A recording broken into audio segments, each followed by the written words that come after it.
ماذا قال الصحفي الإسرائيلي اليميني عميد سيجال لويل ستريت جورنال، لصحيفة ويل ستريت جورنال؟ يقول: لقد قمت مؤخرا بزيارة جباليا الواقعة. بدك طبع بس شوية، هذا يا جماعة الخير علشان المصداقية. هذه الترجمة من قناة هنا الحقيقة على التليجرام، هم اللي بترجموا ويعطيهم العافية ألف عافية. وأنا بجيب لكم هي التقرير وبحطها على اليوتيوب، لأنه بحب أتابع كل الأخبار يلي موجودة على التليجرام، وتحديدا على قناة هنا الحقيقة بوجه لهم الشكر. باخذ من عندهم كثير يعني ترجمات عبرية للعربية وبقرأها لكم في الأخبار اللي بقدمها. فهنا الحقيقة قناة التليجرام أنا يعني بعتمد عليها بشكل أساسي في الأخبار اللي بنشرها على قناتي. أنا إبراهيم من غزة. اعملوا لي متابعة للمزيد، وللتبرع تواصلوا معي واتساب على الرقم المكتوب قدامكم، وخلينا نكمل.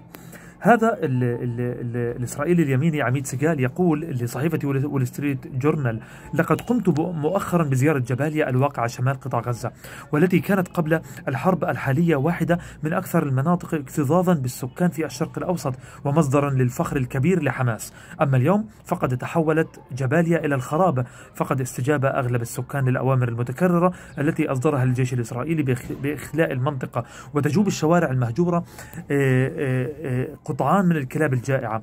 لقد أطلقت القوات الإسرائيلية العنان للجحيم على غزة. لقد دمرت القنابل الإسرائيلية معظم القطاع، ولكن السكان ما زالوا غير منتفضين ضد حماس، النظام الذي جلب عليهم هذه الكارثة، أو بالإشارة لهذا لحماس، أو هي التي جلبت عليهم هذه الكارثة. فما الفائدة من موجة أخرى من المتفجرات؟ يتساءل عميد سيجال.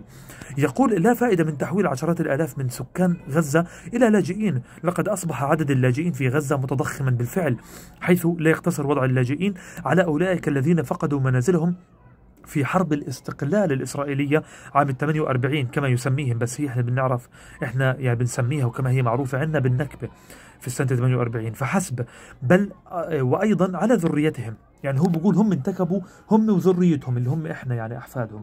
أنا عموما يعني أبوي أصله من أبوي تربى في جباليا يعني قبل ما يسافر على الإمارات، وعاش في جباليا في أول شبابه قبل ما يسافر ويشتغل في الإمارات. وسيدي دار سيدي في جباليا. فقال يتعين على السيد ترامب، عميد سيجال هيك بقول، يتعين على السيد ترامب أن يتخذ خطوتين. الخطوة الأكثر إلحاحا هي وقف استيلاء حماس المنهجي على المساعدات الإنسانية التي ترسلها إسرائيل إلى غزة. لقد أمضت إدارة بايدن 15 شهرا في الضغط على إسرائيل لمواصلة تقديم المساعدات إلى غزة، على الرغم من تأكيدات وزير الخارجية أنتوني بلينكن في بداية الحرب بأن أمريكا ستعمل على منع المساعدات من الوقوع في أيدي حماس. يقول: يجب على السيد ترامب أن يحترم وعد السيد بلينكن ويدعو إلى نقل المساعدات فقط من قبل جنود الجيش الإسرائيلي أو الكيانات الخاصة القادرة على صد مسلحي حماس، بدون القدرة على سرقة المساعدات أو استغلال سكانها الجائعين. ستكون حماس معرضة للخطر أو لخطر كبير بالانهيار في غضون أسابيع في هذه الحالة. يقول عميد سيجال: الخطوة الاستراتيجية الأخرى تتمثل في السماح لإسرائيل بضم أجزاء من قطاع غزة، ففي الشرق الأوسط لا يوجد ما هو أشد إيلاما من خسارة الأرض. ففي اللهجة الفلسطينية العربية يرتبط مصطلح الصمود ارتباطا وثيقا بمفهوم التمسك بالأرض. فالأرض هي العملة الأكثر قيمة.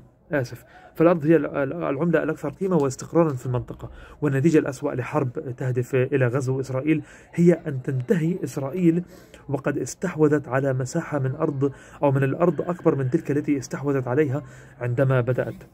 يقول: هناك مبرر أمني واضح لتقليص حدود غزة، فضم محيط يبلغ ميلا واحدا حول غزة من شأنه أن يخلق منطقة عازلة بين الأراضي التي تحكمها حماس والمجتمعات الإسرائيلية التي هاجمتها حماس بوحشية في 7 أكتوبر تشرين الأول 2023. وينبغي أن تشمل المنطقة أيضا امتدادا يبلغ طوله 3 أميال على طول الحدود الشمالية لغزة، والتي كانت موقعا للمستوطنات الإسرائيلية قبل انسحاب إسرائيل وتحويل حماس لها لقواعد إرهابية.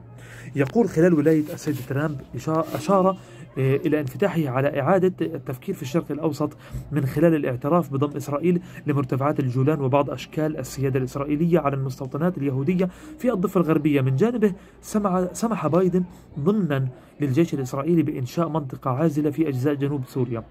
يمكن للسيد ترامب أن يمد هذا النهج إلى غزة للإشارة إلى الإرهاب إلى أن الإرهاب لا يجدي نفعا.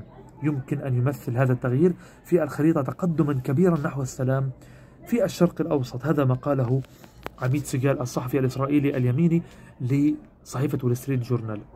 كمان مرة أنا إبراهيم من غزة، عمل متابعة للمزيد ويعطيكم العافية.